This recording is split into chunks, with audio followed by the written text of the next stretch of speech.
देशभरामध्ये दिवाळी उत्सव साजरा केला जातो आणि आजचा दिवस म्हणजे लक्ष्मीपूजनाचा। लक्ष्मीपूजनामध्ये अभ्यंगस्नान करून सर्व लोक हे घरामध्ये नातेवाईकाशी गोडधोड खात असतात आणि अशा वेळी अशा परिस्थितीत अगदी म्हणजे 3.5 मुहूर्तापैकी एक दिवस जो अत्यंत महत्त्वाचा मानला जातो तो आजचा दिवस म्हणजे लक्ष्मीपूजनाच्या दिवशी भाजपाचे कार्यकर्ते हे पक्ष कार्यालयासमोर आंदोलन करतायत आणि त्यांची एकच मागणी आहे की कलंकित भ्रष्टाचारी नेतृत्वाला किंवा नेत्याला पक्षामध्ये प्रवेश देऊ नये। नेमकी त्यांची काय भूमिका आहे हे आपण जाणून घेऊ। विशालजी, ह्याच्यामध्ये ॲग्रेसिव्हपणे आपली भूमिका काय आहे आणि कशा पद्धतीनं तुम्ही ही मांडणी कराल? दक्षिण सोलापूर विधानसभा मतदारसंघातल्या सर्व पदाधिकारी कार्यकर्त्यांचं हे धरणे आंदोलन आहे। हे आंदोलन करण्याचा पाठीमागचा एकच हेतू आहे की या ठिकाणी 2014 पूर्वी पक्षाची परिस्थिती अतिशय नाजूक होती। 2014 पासून आजपर्यंत या 11-12 वर्षामध्ये पक्षाचा कार्यकर्ता इतका मजबूत झालेला आहे। बाजार समिती असो, त्यानंतर जिल्हा परिषद असो, पंचायत समिती असो, महानगरपालिका असो, या प्रत्येक क्षेत्रामध्ये भारतीय जनता पार्टीचे प्रतिनिधित्व करणारे या ठिकाणी व्यक्ती तयार झाले आहेत, नेते तयार झालेले आहेत। हे सगळं या कार्यकर्त्यांच्या श्रमामुळं, या पदाधिकाऱ्यांच्या कष्टामुळं आहे। आज हे अतोनात कष्ट घेऊन पक्षाची एवढी मोठी रचना या ठिकाणी या दक्षिण विधानसभा मतदारसंघामध्ये उभी केलेली आहे।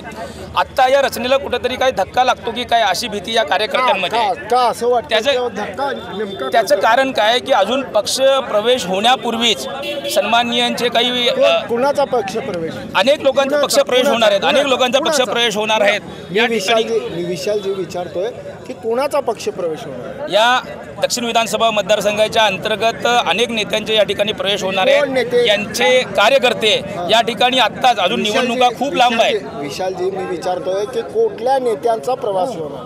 अनेक नेते आहेत। अनेक म्हणजे कोण? अनेक माने म्हणायचं का तुम्हाला? अनेक नेते आहेत याच्यामध्ये, इथं मी तुम्हाला उल्लेख करू शकत नाही। अनेक नेते आहेत, अनेक। या सगळ्या विशालजी, मी तुम्हाला अगदी स्पष्ट म्हणतो की नावाचा उल्लेख करायला देखील तुम्ही तयार होत नाही। भारतीय जनता पार्टीची एक शिस्त आहे, त्या शिस्तीचा आम्ही भोगते आहोत। आम्ही भारतीय जनता पार्टीमध्ये सर्वात महत्त्वाची गोष्ट म्हणजे माझ्या बघण्यामध्ये 30 वर्षात अशा पद्धतीचं हे पहिलं आंदोलन आहे की ज्यामध्ये घेतलेल्या वरिष्ठ नेत्याच्या निर्णयाच्या विरोधात तुम्ही बोलता। आम्ही निर्णयाच्या विरोधात बोलत नाही आहे। आमचा उद्देश तुम्हाला कळत नाही आहे की या ठिकाणी सर्व पदाधिकारी कार्यकर्त्यांचं म्हणणं एकच आहे की आम्ही या ठिकाणी राणावनात फिरून वाड्या वस्त्यावर जाऊन पार्टी वाढवलेली आहे, पक्ष वाढवलेला आहे। उद्या कोणीही आयाराम गायाराम, मला या ठिकाणी उदाहरण द्यायचं आहे। एक सोमनाथ नावाचे आणि नवनाथ नावाचे 2 भाऊ होते। या दोन्ही भावांना एका सेकंदात उदाहरण संपवतो। सोमनाथ आणि नवनाथला योग्य पद्धतीने जमीन त्याच्या वडिलांनी दिली। नवनाथ आपल्या शहरी भागामध्ये निघून गेला, पण सोमनाथने आपल्या परिवारासह ती शेतीची कसाई केली, पेरणी केली, पीक उगवलं। तोपर्यंत इकडच्या काळामध्ये नवनाथ हा जाऊन त्या ठिकाणी अनेक घोटाळे केला। या नवनाथने अनेक घोटाळे करून तो नवनाथ जेव्हा वापस आला गावामध्ये, त्यावेळेला त्यांनी त्या भावाला म्हटलं की ही शेती तुझी नाही। ज्यांनी शेती कसली आहे, ज्यांनी तिथं माल तयार केला आहे, जिथं पीक तयार केलं आहे, त्याला धडधडीत तो सांगतो की ही शेती तुझी नाही आहे, ही शेती माझी आहे। असा प्रकार या ठिकाणी होताना दिसतोय। असा प्रकार गेली 3 महिने ह्याची तयारी केली गेली, वरिष्ठ नेत्यांच्या बैठकी झाल्या, त्यावेळेस मात्र आपण कार्यालयामध्ये बसून गप्पा मारत होता आणि तिथं धोरणात्मक असा निर्णय घेतला जात होता। आता सगळा वरिष्ठांनी निर्णय घेतल्यानंतर आताचा आंदोलनाला अर्थ काय? मी अजूनही सांगतो की वरिष्ठ निर्णय जो पक्षवाढीचा घेत आहेत, पक्षाचा विस्तार झाला घेत आहेत, त्याच्याबद्दल आमचं दुमत नाही आहे। पक्षाचा नक्कीच विस्तार झाला पाहिजे, पक्ष वाढला पाहिजे, ही आमची आजसुद्धा इथं छाती ठोकून भूमिका आहे।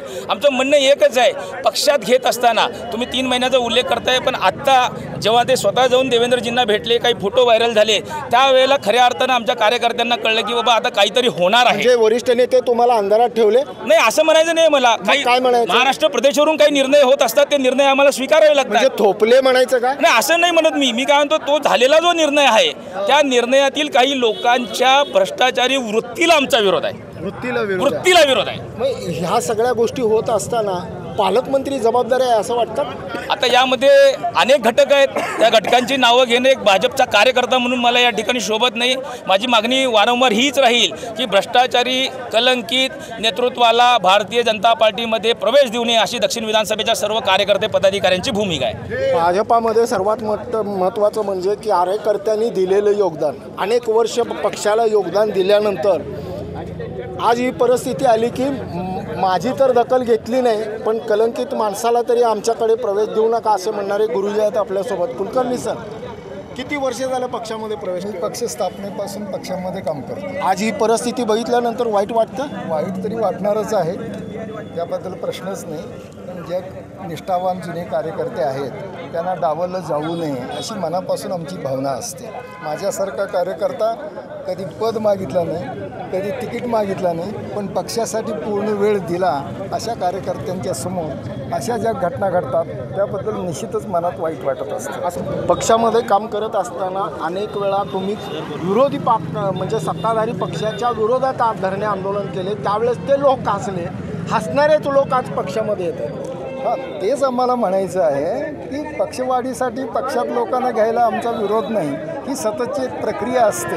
आणि अटलजींची एक ओळ मला आठवते की भूभाग नाही शतशत मानव का मन जितने का निश्चय. आमच्या प्रदेशातल्या आणि दिल्लीतल्या वरिष्ठ नेत्यांनी आणि धुरीणांनी ती मनं कोट्यावधी लोकांची मनं जिंकली आहेत. त्यामुळे पक्षाचा विस्तार आणि वाढ होतच आहे. ही पक्षाच्या हिताचीच गोष्ट आहे. पक्षाच्या विस्ताराने अधिक आर्थिक विस्ताराने विस्तार होतो आहे, पण व्यावहारिक दृष्टिकोनातून विस्तार होतो आहे असं वाटतं? काय असतं की जनतेच्या सहभागातून पक्षाची जी वाढ होते ती खरी वाढ असते. नेत्यांच्या इन्कमिंगनं ती आलेली सूज असते, ती खऱ्या अर्थानं वाढ नसते. पक्षाला वाईट दिवस आले की हे नेते बाहेर पडणाऱ्या रांगेत पहिले हेच असतात आणि हा अनुभव मी घेतला आहे. तुम्ही इतक्या वर्ष योगदान पक्षाला दिल्यानंतर आजच्या नेत्यांना काय सल्ला द्याल, खास करून पालकमंत्र्यांना? इतकंच सांगायचं की पालकमंत्र्यांना तुमच्या माध्यमातून विनंती करतो की केलं की महिन्यातच सांगलीमध्ये हा विषय आला होता, जयंत पाटलांच्या प्रवेशाचा विरोध आणि त्याला गोपीचंद पडळकरांच्या ग्रुपनं केलेला विरोध. त्याला उत्तरदायी सभेमध्ये जेव्हा बोलताना आमचे तिथले पालकमंत्री आदरणीय चंद्रकांतदादा पाटलांनी सांगितलं की जयंत पाटलाला तुम्ही विरोध काय करताय? जयंत पाटील आपल्या पक्षात आले तर ज्युनियर म्हणून येतील आणि आम्ही त्यांना सांगू की जयंत पाटील तुम्ही मागं बसायचं आणि घोषणा द्यायची की गोपीचंद पडळकर आगे बढो, हम तुम्हारे साथ आहे. आमच्या पालकमंत्र्यांनी देखील असं जर घोषणा केली तर त्याचा कार्यकर्त्यांना आनंदच होईल ना. असं सोलापूर दक्षिणमध्ये होईल असं वाटतं तुम्हाला? नाही, तो विषय त्यांचा आहे, पण सुचवा असं वाटतंय. सुचवा असं वाटतं. म्हणजे आणखी एक विचारतोय की पक्षाध्यक्षांना किंवा जिल्हा अध्यक्षांना किंवा वरिष्ठांना काय सांगाल एक प्रामाणिक कार्यकर्ता? इतकंच त्यांना सांगेन की बाबा सर्वसामान्य निष्ठावान कार्यकर्त्यांच्या चर्चेशिवाय कोणताही निर्णय घेत जाऊ नका आणि जेव्हा निर्णय होतो तेव्हा आपल्या जुन्या कार्यकर्त्यांच्यावर अन्याय होऊ देऊ नका, हीच विनंती आहे. पक्षाने जर का निर्णय थोपलाच तर काय करतील? आम्ही पक्षाने जो निर्णय थोपला त्यामध्ये आम्ही रस्त्यावर वगैरे काही येणार नाही, पण पक्षाच्या माध्यमातून आणि त्या घटनेच्या माध्यमातून आम्ही पक्ष नेतृत्वापर्यंत आमची खदखद पोहोचवणार आहे आणि त्यासाठीचाच हा प्रयत्न आहे. आम्ही रस्त्यावर बसलो नाही, आम्ही पक्षाच्या कार्यालयासमोर बसलो आहे. तुमची कोणीच दखल घेतली नाही? शहर अध्यक्ष पण आले नाही? कोणी आलेच नाहीत ना. त्याला आम्ही त्यांना सुचवलं होतं की बाबा या निवेदन घ्या, पण त्यासाठी कोणी आलं नाही. आजकाल आमच्या पक्षात काय चाललं आहे की निष्ठावान कार्यकर्त्यांसाठी त्यांना वेळ नाही, पण अशा पक्षात घुसखोरी करणाऱ्यांसाठी रात्री त्यांची दारं उघडलेली असतात. क्या बात आहे. निष्ठावान कार्यकर्त्याला भेटण्यासाठी वेळ नाही, पण भ्रष्ट कार्यकर्त्याला किंवा बाहेरच्या नेत्याला भेटण्यासाठी रात्रीचे देखील दारे उघडे असतात. खरं असं परिस्थिती आहे का? कुलकर्णी सर म्हणाले की बाबा निष्ठावान कार्यकर्त्यांना पक्षामध्ये स्थान नाही किंवा त्याची किंमत केली जात नाही. ज्यावेळी तत्कालीन संघ आणि 6 एप्रिल 1980ला जेव्हा अटल बिहारी वाजपेयींनी प्रथमतः या भारतीय जनता पार्टीच्या स्थापना केला.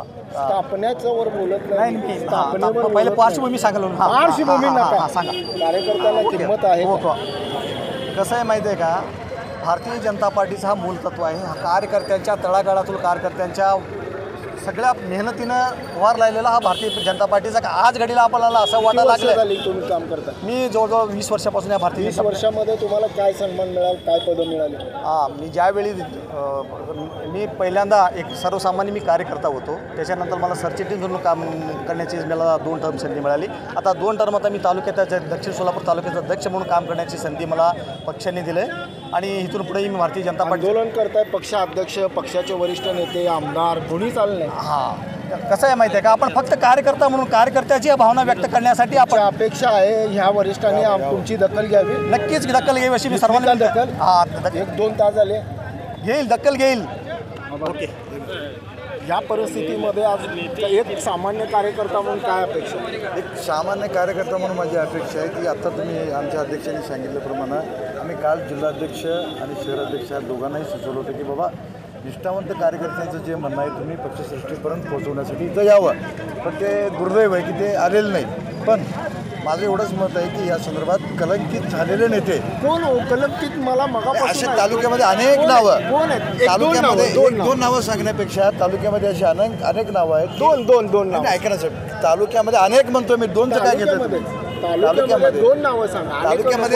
तालुक्यामध्ये असे अनेक म्हणजे नावं. तुमचं एक वैशिष्ट्य काय आहे की तुम्हाला ताक तर प्यायचंय पण मोगा लपवून प्यायचं. असं काही नाही. मग पण नाव घ्या ना. निष्ठावंत कार्यकर्त्यांच्या कोण आहे वेदना, कलंकित? कलंकित कोण निष्ठावंत आहे? कार्यकर्त्यांच्या वेदना. कलंकित कोण आहे? नाही, कलंकित कोण आहे या म्हणण्यापेक्षा भ्रष्टाचारी कोण आहे? अनेक लोक आहेत. कोण आहे? अनेक लोक दोन नावं ते जगाला सांगा. माहिती आहे, ते जगाला माहिती आहे. अनेक लोक असे लोक जर भारतीय जनता पक्षासारख्या चारित्र्यसंपन्न पक्षामध्ये जर प्रवेश केले तर निष्ठावंत कार्यकर्त्यांच्या मनाला इजा पोचेल. हे पक्षश्रेष्ठीपर्यंत ह्या भावना पोचाव्या, त्या प्रामाणिक उद्देशानं आज निष्ठावंत भारतीय जनता पक्षाच्या कार्यकर्ता रस्त्यावर उतरला. आज भाजप हा शिस्तप्रिय पक्ष म्हणून ओळखला जातो, पण ज्या पक्षाच्या वरिष्ठ नेत्यांनी दिलीप माने यांना प्रवेश देण्याचा निश्चय केल्यानंतर पक्षातील काही कार्यकर्ते इथं कलंकित भ्रष्टाचारी नेत्याला प्रवेश देऊ नका अशी आरोळी ठोकत आंदोलन करत आहेत. पण आंदोलनकर्ते दिलीप माने यांचं नाव घ्यायला तयार नाही आहेत. म्हणजे पक्षाच्या बाहेर असताना देखील किंवा पक्षामध्ये प्रवेश करण्यापूर्वीच दिलीप माने यांचा दबदबा भाजपामध्ये आजही आताही आणि पुढेही दिसून येईल. ब्रेन न्यूज करता यासिन शेख, 6 तीन पात्र.